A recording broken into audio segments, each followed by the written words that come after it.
कुशवाहा लक्ष्य एकेडमी के इस ऑनलाइन प्लेटफॉर्म लक्ष्य मंत्रा में एक बार आपका फिर से स्वागत करता हूं। आज हम अपना जो हमारी ब्रह्मास्त्र क्लास है इसमें हमने जैन धर्म से संबंधित कुछ क्वेश्चन देखे थे, उसका हम दूसरा पार्ट लेकर आए हैं।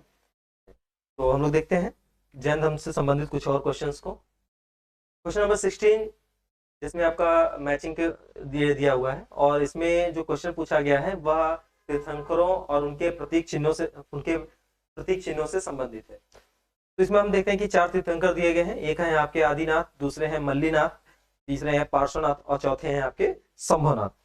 तो हम इसमें थोड़ा सा हम लोग एक एक करके जो 3 तीर्थंकर हैं जो कि बहुत ही फेमस हैं उनके बारे में 2-3 पॉइंट जान लेते हैं। शंभुनाथ बहुत ज्यादा इंपॉर्टेंट नहीं है, यहाँ पे मैचिंग के लिए केवल आया हुआ है और नॉर्मली इनका ऐसे ही आता है। बाकी जो 3 है वो इंपॉर्टेंट भी है, जैसे आदिनाथ के बारे में आपने पता ही होगा। इनको ऋषभदेव के नाम से जाना जाता है और इनका जो जन्म है वो आपका अयोध्या में हुआ था और इनकी जो मृत्यु है वो आपका कैलाश पर्वत या 8वें पर्वत पर हुई थी। अगर आदिनाथ को देखा जाए तो आदिनाथ जो है ऐसे तीर्थंकर हैं जिनका नाम जो है ऋग्वेद में भी आपको मिलता है। ऐसा क्वेश्चन भी आपसे पूछा जा सकता है कि किस तीर्थंकर का नाम जो है वो आपका वेदों में मिल सकता है। तो ऐसे केवल 2 ही तीर्थंकर हैं जिनका नाम जो है आपका वेदों में मिलता है और वो तीर्थंकर हैं आपके, एक आदिनाथ और दूसरे 22वें नंबर के जो तीर्थंकर हैं अरिष्टनेमी, वह जो है उनका नाम आपको वेदों में मिलेगा। फिर हम लोग आदिनाथ के संबंध में देखते हैं तो आदिनाथ का नाम केवल ऋग्वेद में नहीं है, इसके अतिरिक्त जो है इनका नाम यजुर्वेद, अथर्ववेद, विष्णु पुराण, भागवत पुराण आदि ग्रंथों में भी पाया जाता है। साथ में एक बहुत ही इंपॉर्टेंट पॉइंट है, इंटरेस्टिंग भी है कि आदिनाथ जो आदिनाथ देखते हैं कि जो भगवान शिव है उन्हें हम आदिदेव या आदिनाथ भी कहते हैं। तो नाम से तो लगता है कि दोनों एक जैसा ही नाम मैच हो रहा है और साथ में देखते हैं कि इनकी मृत्यु भी कैलाश पर्वत पे हुई है, जबकि शिव का जो निवास स्थान है वो आपका कैलाश पर्वत है। लेकिन ऋग्वेद में इंटरेस्टिंग ये है कि जो आदिनाथ है इनको नारायण का अवतार कह दिया गया और नारायण जो है वो भगवान विष्णु का दूसरा नाम। ठीक है, तो यहाँ पे ये थोड़ा सा आपको ध्यान में रखना होगा। तो ये आपका इंपॉर्टेंट है। अब इनका हम अगर प्रतीक चिन्ह को देखें तो आदिनाथ का जो प्रतीक चिन्ह है वो आपका वृषभ यानी कि बैल है। इसमें जो सेकंड दिया हुआ है मल्लीनाथ जो है जो कि 19वें नंबर के तीर्थंकर हैं और ये बहुत ही विवादित तीर्थंकर है क्योंकि जैन धर्म जो है आप जानते हैं कि 2 भागों में बटा हुआ है, एक आपका हीनयान और दूसरा श्वेतांबर। सॉरी, जैन धर्म जो आपका 2 भागों में बटा हुआ है, एक आपका श्वेतांबर और एक दिगंबर। श्वेतांबर जो कि स्थूल भाव के नेतृत्व वाले थे जब पहली जैन संगति हुई थी और जिसका अध्यक्षता जो है स्थूलभद्र ने किया था या स्थूलबाहु ने किया था और उस संगति में विवाद के कारण जो है जैन धर्म आपका 2 भागों में बट गया था, एक आपका श्वेतांबर और दिगंबर। और जो श्वेतांबर और दिगंबर है इनमें कुछ बातों को लेकर कॉन्फ्लिक्ट है। ठीक है, उनमें से एक कॉन्फ्लिक्ट ये है कि जो हीनयानी है, जो दिगंबर है, वो ये मानते हैं कि जो महिलाएं होती हैं वो मोक्ष की अधिकारिणी नहीं होती हैं और महिलाएं जो है वो तीर्थंकर नहीं बन सकती। जबकि जो श्वेतांबर हैं वो थोड़े से लिबरल हैं, वो मानते हैं कि महिलाएं जो है वो भी मोक्ष प्राप्त कर सकती हैं और महिलाएं जो है वो तीर्थंकर हो सकती हैं। तो जो 19वें नंबर के जो तीर्थंकर हैं मल्लीनाथ, इनको जो श्वेतांबर संप्रदाय वाले हैं वो मानते हैं कि ये महिला है, जबकि दिगंबर कहते हैं कि महिलाओं को तो मोक्ष मिल ही नहीं सकता और इसलिए ये क्या है, ये पुरुष है। अब आप कहेंगे कि हो सकता है हीनयानी सही हो, तो एक और डिफरेंस आपको बताते हैं कि जो श्वेतांबर है वो मानते हैं कि जो महावीर स्वामी थे वह विवाहित थे, जबकि दिगंबर कहते हैं कि महावीर स्वामी जो है वो अविवाहित थे। वो ये इस बात को एक्सेप्ट ही नहीं करते हैं कि महावीर का विवाह हुआ था। जबकि आप जानते हैं कि जो महावीर हैं उनकी पत्नी का नाम यशोदा था, उनकी पुत्री का नाम अनोजा प्रियदर्शनी था, उनके एक दामाद था जामिल जो कि उनका सबसे पहला शिष्य भी था और बाद में सबसे पहले विरोध उसी ने प्रारंभ किया था। अब इतनी इंफॉर्मेशन होने के बाद भी जो है दिगंबर बोलते हैं कि जो महावीर हैं वो अविवाहित थे, तो थोड़ा बिलीव नहीं होता है। तो मल्लीनाथ जो है इनको महिला तीर्थंकर भी माना जाता है। एग्जाम में एसएससी में पूछा भी हुआ है कि जैन धर्म का एकमात्र महिला तीर्थंकर कौन है, तो वो आपका मल्लीनाथ हो जाते हैं। और इनका अगर हम सिंबल को देखें तो मल्लीनाथ का जो सिंबल है वो है आपका कलश। अगर हम केवल 2 ऑप्शन से देखें तो इसमें क्वेश्चन हमारा सॉल्व हो सकता है, A का 1 और B का 4। तो अगर देखें तो इसका आंसर जो है वह A हो रहा है। लेकिन हम फिर भी एक बार क्रॉस चेक कर लेते हैं, पार्श्वनाथ के बारे में भी जान लेते हैं थोड़ा सा। जो पार्श्वनाथ है जो कि 23वें नंबर के तीर्थंकर हैं और पार्श्वनाथ को जैन धर्म का प्रथम ऐतिहासिक तीर्थंकर माना जाता है क्योंकि 1 से लेके जो 22वें नंबर तक तीर्थंकर हैं इनके बारे में ऐतिहासिक प्रमाण हमको नहीं मिलते हैं। आपने कहा फिर कहेंगे आपकी वेदों में है, पुराणों में इनका उल्लेख मिलता है, तो वेद और पुराण को ऐतिहासिक ग्रंथ नहीं माना जाता। वो सप्लीमेंट्री है, उनको इतिहास जानने में यूज किया जाता है, लेकिन उनको ऐतिहासिक ग्रंथ नहीं माना जाता, उनको धार्मिक ग्रंथ माना जाता है। और आप जानते हैं कि धार्मिक ग्रंथों में बहुत ज्यादा माइथोलॉजी भी भरी होती है, मिथकीय घटनाएं भी होती हैं, इसलिए इसको प्रॉपर हिस्ट्री की किताबें नहीं माना जा सकता। लेकिन जो पार्श्वनाथ हैं, जो कि 23वें नंबर के तीर्थंकर हैं, इनके बारे में ऐतिहासिक साक्ष्य हैं। जैसे इनके पिता सुसेन थे, जो कि काशी महाजनपद के शासक थे। इनकी जो माता वामा देवी थी, इनकी जो पत्नी है उनका नाम प्रभावती था। इनको जो ज्ञान है वो संवेद पर्वत में मिला था। इनका की जो मृत्यु है वो पार्श्वनाथ की पहाड़ियों में हुआ था। फिर इनके बारे में ये भी पॉइंट पता है कि जो इनके अनुयायी होते थे उनको निग्रंथ कहा जाता था। ठीक है। फिर जो है जैन धर्म में 4 जो व्रत है, सत्य, अहिंसा, अस्तेय, अपरिग्रह, उसका सिद्धांत यही लेके आए थे, जिसे इनके समय में जो है चातुर्थी या चातुर्याम के नाम से जाना जाता था। तो इनका जो प्रतीक चिन्ह है वह है आपका सर्प, और बचे इसके बाद जो है संभावना, और तो उनका सिंबल है आपका अश्व। तो इस हिसाब से जो ऑप्शन नंबर ए है वो आपका सही हो जाएगा। नेक्स्ट क्वेश्चन देखते हैं। जैन धर्म में पूर्ण ज्ञान के लिए क्या शब्द है? ठीक है, जैन धर्म में पूर्ण ज्ञान के लिए क्या शब्द दिया हुआ है? तो हम लोग पहले यहाँ पे ऑप्शन देखते हैं। इसमें 4 ऑप्शन दिया है, जिन, रत्न, कैवल्य और निर्वाण। तो 4 ऑप्शन दिया है। तो निर्वाण का मतलब क्या होता है? जीवन एवं मरण के चक्र से मुक्त हो जाना। तो आप लोग देखते होंगे कि बौद्ध धर्म में ये शब्द ज्यादा प्रयोग किया जाता है कि बुद्ध को निर्वाण प्राप्त हो गया। फिर आप देखते हैं कि बुद्ध के निर्वाण का जो सिंबल है वो उनके पद चिन्हों को माना जाता है, जिसमें कहा जाता है कि अगर यदि आप बुद्ध के पद चिन्हों पर चलते हैं, उनके उपदेशों को फॉलो करते हैं, तो आपको निर्वाण की प्राप्ति हो जाएगी।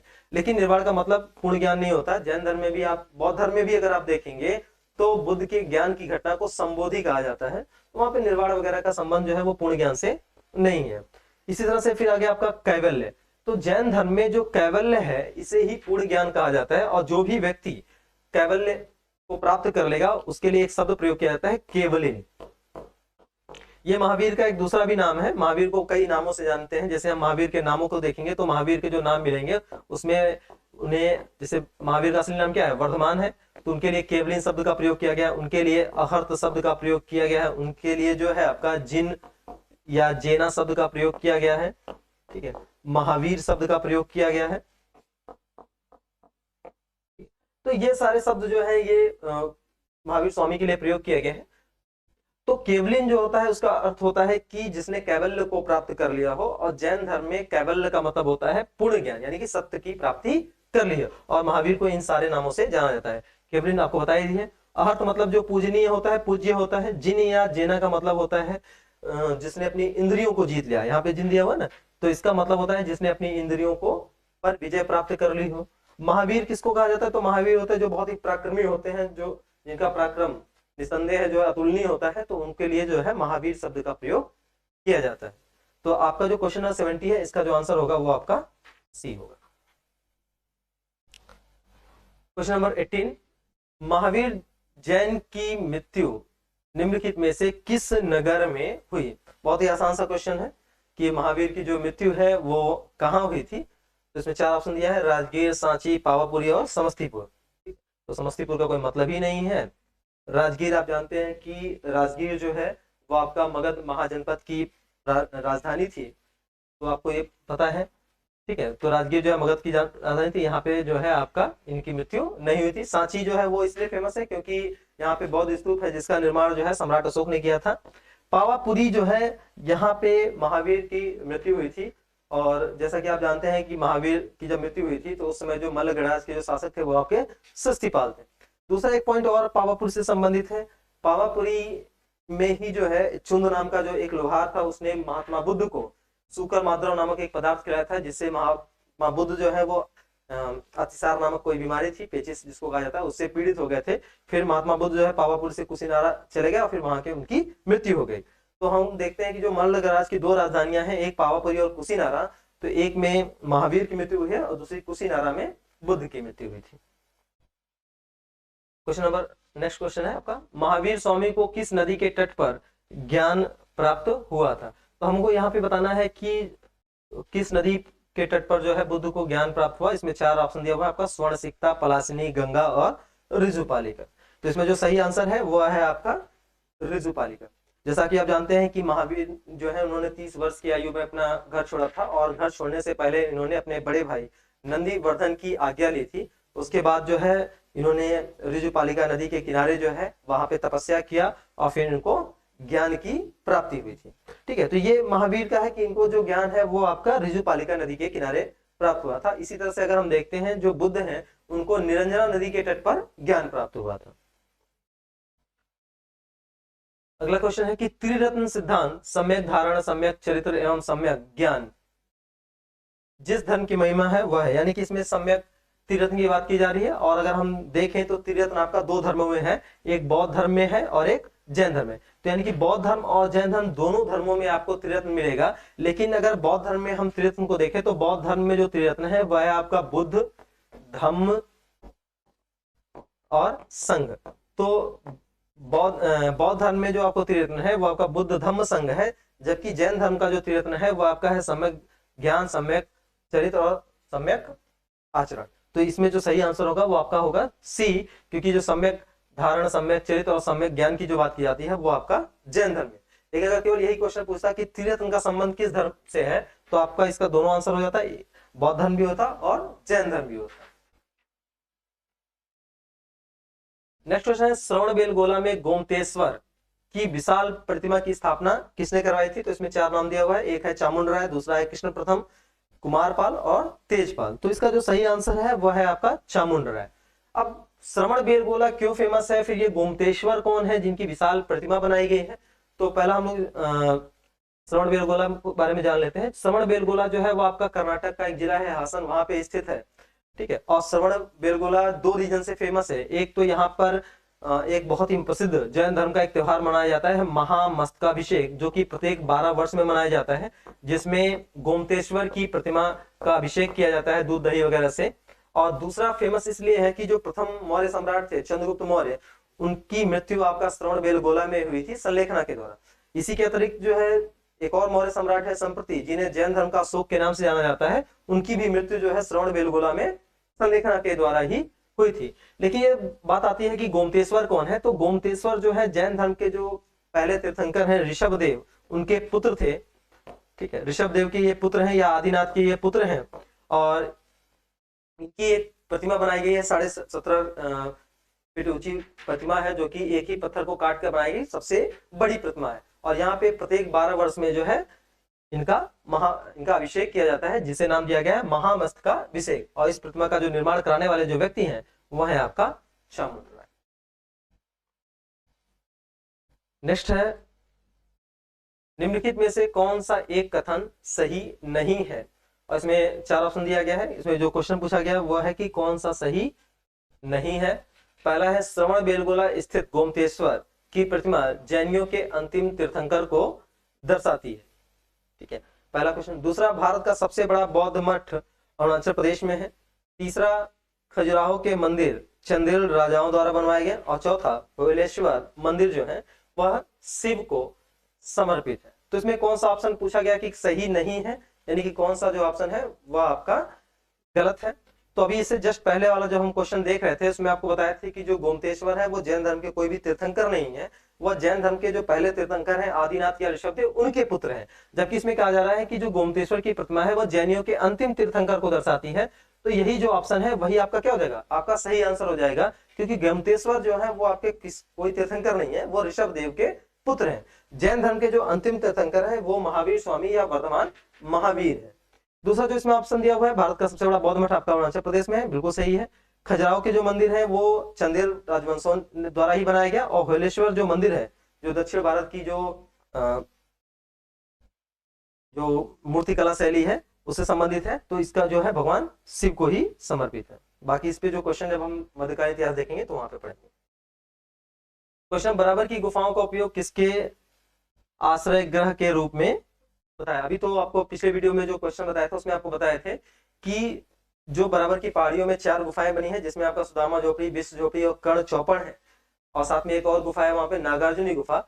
यह जो गुफाएं हैं वह आजीविकों के लिए ही बनाई गई हैं, जिसमें से आप अगर देखेंगे तो इसमें आपका विश्व झोपड़ी, सुदामा झोपड़ी और कर्ण चौपड़ अशोक ने बनवाया था। जबकि नागार्जुनी जो गुफा है वह आपका मौर्य वंशी शासक दशरथ ने बनवाया था। और ये सभी गुफाएं जो है वो आपका आजीविकों को समर्पित है। और देखेंगे कि जो बराबर की गुफाएं हैं यह वर्तमान में गया जिले में स्थित है। अगला क्वेश्चन, एक और ध्यान देंगे यहाँ पे जो है थारुओं का नाम यहाँ पे आया है, तो आप ये बताएंगे कि जो थारू जनजाति है यह उत्तर प्रदेश के किन जिलों में निवास करती है, ये आप कमेंट बॉक्स में लिखेंगे। नेक्स्ट क्वेश्चन है, यहाँ पे 4 ऑप्शन दिया हुआ है कि लकुलिस, नागार्जुन, भद्रबाहु और मखलीपुत्र गोसाल। गोसाल केवल लिखा है लेकिन पूरा नाम है मखलीपुत्र गोसाल। और यहाँ पे 4 संप्रदाय दिए हुए हैं, इनमें से किनके ये संस्थापक हैं या प्रतिपादक। तो लकुलिस जो कि भगवान शिव के ही अवतार माने जाते हैं, तो इन्होंने जो संप्रदाय की स्थापना की थी तो वह पाशुपत संप्रदाय की स्थापना की थी। इसी तरह से जो नागार्जुन है, और एक चीज और ध्यान रखें कि जो लकुलिस है इनका जो जन्म है वो कायरोहण में हुआ था। ये एग्जाम में पूछा भी हुआ है कि लकुलिस का जन्म कहाँ हुआ था, तो लकुलिस का जो जन्म है वो कायरोहण में हुआ था। दूसरा आपका देखते हैं कि यहाँ पे एक नागार्जुन का नाम आया है, बहुत ही फेमस विद्वान रहे हैं, इनको भारत का आइंस्टीन कहा जाता है क्योंकि इन्होंने जो है सापेक्षिकता का सिद्धांत दिया था, तो इन्हें जो है वह आपका शून्यवाद का जनक माना जाता है। अगला जो क्वेश्चन है भद्रबाहु, तो ये भी आपको पता है कि जो प्रथम जैन संगति में क्या हुआ था कि जो जैन धर्म है वो 2 भागों में विभाजित हो गया था, एक आपका दिगंबर और दूसरा आपका श्वेतांबर। तो स्थूलभद्र के नेतृत्व वाले जो हैं वो आपके क्या कहलाते, वो आपके श्वेतांबर कहलाए, जबकि दिगंबर जो वो लोग कहलाए जो भद्रबाहु के अनुयायी थे। तो इनका जो संबंध है वो आपका जैन धर्म से। इसी तरह जो मखलीपुत्र गोसाल हैं जो कि महावीर के शिष्य थे, उन्होंने जैन धर्म से एक अलग संप्रदाय बनाया था और ये संप्रदाय था आपका आजीवन। तो इसका ऑप्शन नहीं है यहाँ पे, इसमें कोई ऑप्शन नहीं है, 4 ऑप्शन गलत है। ठीक है, तो आप ध्यान रखेंगे कि इनके ये आपका आमने सामने जो है वो पूरी तरह से सही मैच है। नेक्स्ट क्वेश्चन है, निम्नलिखित कथनों पर विचार कीजिए। दक्षिण भारत के इक्ष्वाकी शासक बौद्ध मत के विरोधात्मक थे। दूसरा है, पूर्वी भारत के पाल शासक बौद्ध मत के समर्थक थे। तो दक्षिण भारत के जो इक्ष्वाकु शासक है वो बौद्ध मत के विरोधात्मक थे, ये गलत है। नॉर्मली भारत में जो है धार्मिक रूप से बहुत ही सहिष्णुता पाई जाती है। ठीक है, तो इसलिए जो है भले ही वो किसी अन्य धर्म को मानते हो, लेकिन जो है वो अन्य धर्मों का पूरी तरह से विरोध भी नहीं करते हैं। बहुत ही कम ऐसे शासक हुए हैं जिन्होंने विरोध किया इस तरह का। जैसे आप सातवाहन शासकों को देख लीजिए, तो सातवाहन शासकों में अगर देखेंगे तो राज परिवार में जो पुरुष हुआ करते थे वो जो है आपका वैदिक धर्म या सनातन धर्म को मानते थे, वहीं जो महिलाएं हुआ करती थी वो बौद्ध धर्म को मानती थी। तो इतना ज्यादा सहिष्णुता भारत में पाया गया है, तो इसका जो पहला ऑप्शन है वो गलत हो जाएगा। दूसरा, पूर्वी भारत के जो पाल शासक हैं वो बौद्ध मत के समर्थक थे, तो ये आपका सही हो जाएगा। तो इसका जो सही ऑप्शन है वो है दूसरा।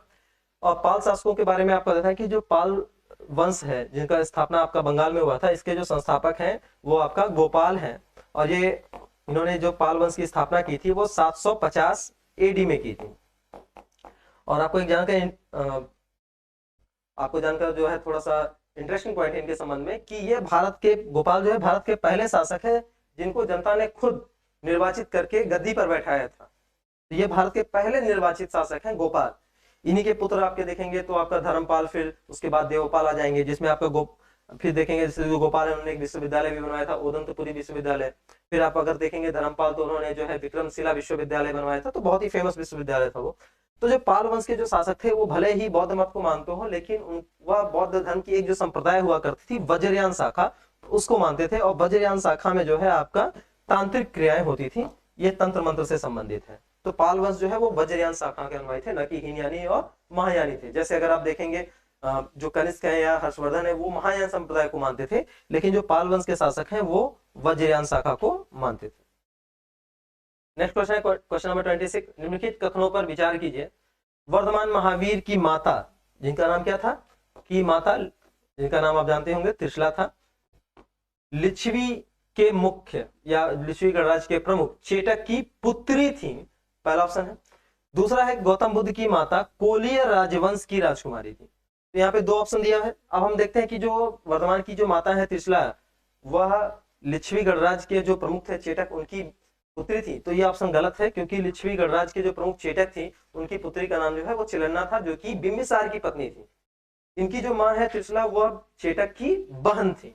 तो पहला जो ऑप्शन है वो गलत हो गया। दूसरा, गौतम बुद्ध की जो माता है वो कोलीय राजवंश की राजकुमारी थी, तो यह ऑप्शन जो है वो आपका सही है, क्योंकि शाक्य गणराज्य जिससे संबंधित थे महात्मा बुद्ध, उस गणराज्य की एक परंपरा थी कि उसमें जो राजकुमार होते थे उनकी अधिकतर राजकुमारों की जो शादियां हैं वो कोलीय गणराज्य में होती थी।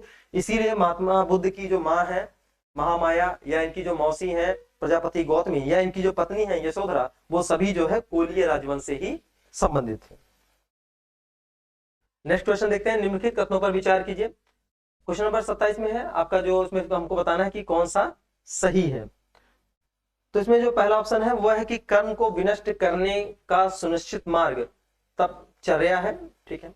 दूसरी है कि प्रत्येक वस्तु में चाहे वो सूक्ष्मतम कण हो आत्मा होती है, कर्म आत्मा का विनाशक है और अवश्य इसका अंत करना चाहिए, ठीक है। तो हम लोग देखते हैं कि पहला उसमें कहा गया कि कर्म को विनष्ट करने का सुनिश्चित मार्ग तपचर्या है, तो बिल्कुल सही है।